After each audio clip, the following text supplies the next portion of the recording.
Hey everyone, FusedVR coming at ya. I'm recording this video December 9th in the evening, but the intent is for this video to go out January 1st of 2022. So happy new year to everyone watching on the day this goes live. And I just kind of wanted to do a little bit of a stream of consciousness and reflect on this past year, which has been overwhelmingly positive in my opinion, at least from my perspective, when it comes to the channel and all of the work that is currently being done and planned to be done moving into 2022. And so to that end, I basically just wanted to go ahead and reflect a little bit on where we started in 2021, which is drastically different from where we are today. And then looking into 2022, what I think we can expect, what I'm personally excited for, and areas where I am cautious and I think a little bit conservative in how I might approach 2022. But yeah, I mean, this really kind of marks the first year where I was pretty consistent in putting out content on a mostly weekly basis at this point.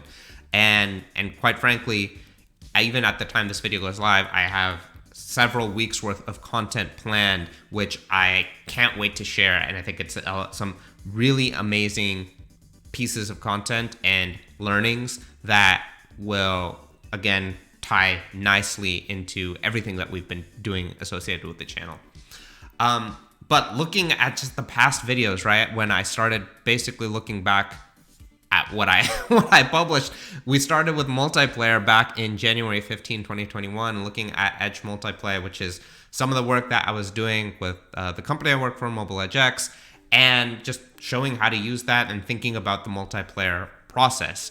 And I think that really goes to illustrate the learnings from this year and where we started to where we are now. Everything to do with networking and connecting servers, whether that's centrally or decentrally. And I think that I think is the theme, thinking about this from where we started to where we are today with the channel and everything that's going on, that really summarizes, I think, my current thought process in the VR and AR space. It's all around networking, whether that's from a business side, whether that's from a partnership side, whether that's from a technology side. And then just looking through random videos that I was doing at the time, wasn't even thinking about render streaming, but yeah, I'm seeing this like tilt brush video. I mean, it's crazy to think tilt brush has gone open source. It's kind of used in some capacities in some certain areas, but broadly, I think most people have kind of forgotten about it, which is kind of sad. And then I spent a little bit of a period playing around with WebXR. Similarly, I thought it was fun tech, was playing around with DePanther's code, and I'm really glad that has helped a lot of developers get into WebXR development through Unity, which is just an incredibly powerful tool that DePanther is doing some amazing work on. So I definitely encourage you to check out those videos if you haven't done so already. And just really laying the framework from an experimental fashion with tying that with the web, Unity, and blockchain. If we're thinking back to that Triforce analogy, that just that base layer. Of course, at the time, I wasn't really thinking about streaming. It was around that time and looking at these videos, March sounds accurate, where I was in the mindset of I really kind of was excited about crypto. I mean, I have been for several years, but really excited about understanding that technology at a little bit more deeper level than I did at that time. And yeah, I was kind of figuring out ways that could be tied to VR and Unity, which has kind of become a core theme with the channel over the past year. And looking back at these videos, yeah, it's kind of crazy to think that seed had started to form a little bit in March. And I think it was also around that time that I started messing around a little bit. Yeah, it was like March, April, right? I remember seeing Alex Coulomb put out a tweet about kind of CloudXR and WebXR. I'd already been messing around with CloudXR, and I think that was like, in my mind, I definitely wanted to see what ways you could connect the two. And that kind of kicked off at that time, looking into render streaming and all the associated technologies with that, and the series of videos that has kind of sprung forth moving forward, right? So from May, looking at the timeline, right, it's been all about render streaming, and that's really wild, right? It's kind of been just almost half a year, a little more than half a year since that project has kicked off. And the number of opportunities and connections that has led to, while that might not show up here on the channel, I think is really powerful. And I'm a huge fan of the project. I'm a huge fan of everything that's happening with it. And I think just goes to show the demand, I think, for really escaping from the walled garden ecosystem, because I think that is a huge problem today with VR and AR. And don't get me wrong, I think developers that are building for those systems and pushing the UX of VR and AR is incredibly important. But I think we also need to look at the enabling tech to really make this all open and transparent and decentralized, which I think is fundamentally a theme that I'm glad has started to become a part of the channel. And then from there, I mean, it's just been a lot of videos just kind of more just documenting the process. And I think that's something that I've really tried to get better at, is just documenting bits and pieces of information that I thought were relevant, whether or not that they were the most clickbaity or viewable, right? From simple things as like VR and Linux, right? It's a very niche topic, but I think it's worth discussing and talking about how some of the render streaming content is built with A-Frame to integrate WebXR. Niche video, very... The intent of the whole project is to abstract that away, but if you're interested in that, I wanted to document what I was thinking of at that time. And I've just been pretty much doing that since May, and it's kind of wild looking at the number of videos and pieces of content that spun up. And then just going back into October, that's when we really started looking at adding in that blockchain layer. And I think that's looking at least the analytics on this channel. That's when I think light bulbs have started to emerge in people's heads about where the metaverse is going, for lack of a better word. But I think people are really starting to think about NFTs, think about the metaverse, think about how all of this ties together. And really, at the end of the day, how can we build it in such a way that is sustainable and also interoperable and really decentralized. I think that's. I'm glad that more and more people are thinking in those lines. I think that's absolutely critical for the future of this whole ecosystem in general, and avoiding some of the pitfalls that we've seen in previous platforms and ecosystems.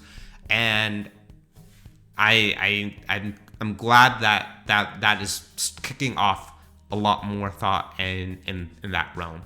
And then just as of recently, right, I'm just thinking about now that we've kind of laid the groundwork of how all of these individual pieces have come together, now can we really start exploring how they all work together? How can we start building them together? How can we start building worlds together?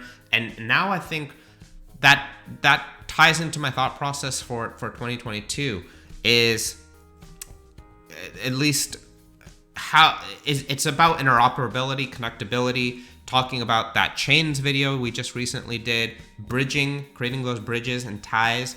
I think that's going to be my hope, right? I mean, that's fundamentally what networking is, but my hope is we can start thinking about that, right? And I would hope that starts to become, bridging really becomes that theme for 2022. If I'm just thinking of what I'd like to have happen.